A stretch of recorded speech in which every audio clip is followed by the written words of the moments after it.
Bonjour à toutes. On se retrouve aujourd'hui avec notre experte du sommeil et de l'insomnie, Myriam Roberge-Dion, pour parler du sommeil des mamans avec des bébés et des jeunes enfants.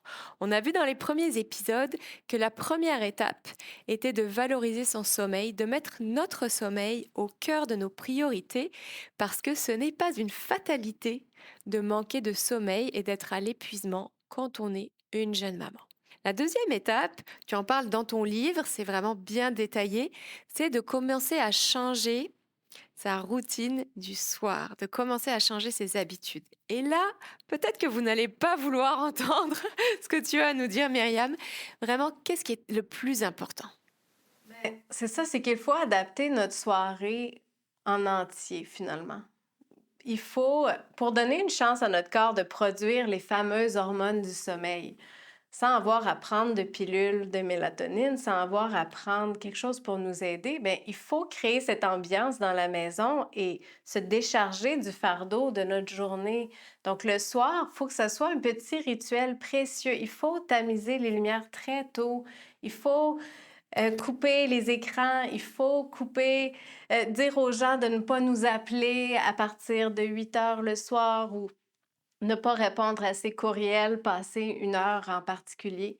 Donc, il faut vraiment se coucher plus tôt pour être moins fatigué, pour avoir moins de stress, moins d'anxiété, d'appréhension de la fatigue du lendemain. Il faut se coucher plus tôt. Mais alors, comment on fait avec la vie sociale? Si à 8 heures on répond plus à personne, on n'a plus d'invitation, comment on fait avec les amis, avec la famille? Comment on gère les injonctions des gens? Est-ce qu'on s'arrête de vivre complètement quand on a un bébé? Mais je dirais qu'il y a peut-être un entre-deux. Je dirais qu'il faut commencer à quelque part. Donc, si on peut se dire que 5 soirs par semaine, on a cette bonne habitude-là. On peut dire que les soirs de semaine, on essaie de ne pas prendre d'engagement le soir, on ne prend pas de cours le soir, on n'a pas de réunion. Donc, si on peut avoir plusieurs jours de suite où, en général, on a ces bonnes routines-là, il y a quand même des petits atouts dans notre poche pour plus tard, pour les soirs où on va se coucher plus tard. Sauf que il faut se créer des bonnes habitudes et ça, c'est la routine et c'est la fréquence. Il faut vraiment le répéter, même pendant qu'on est en vacances.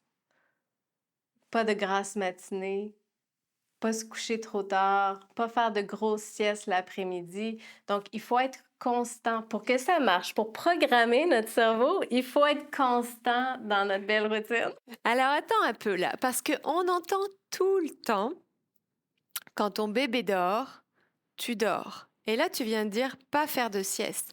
Mais quand le bébé dort dans la journée, alors la maman ne dort pas?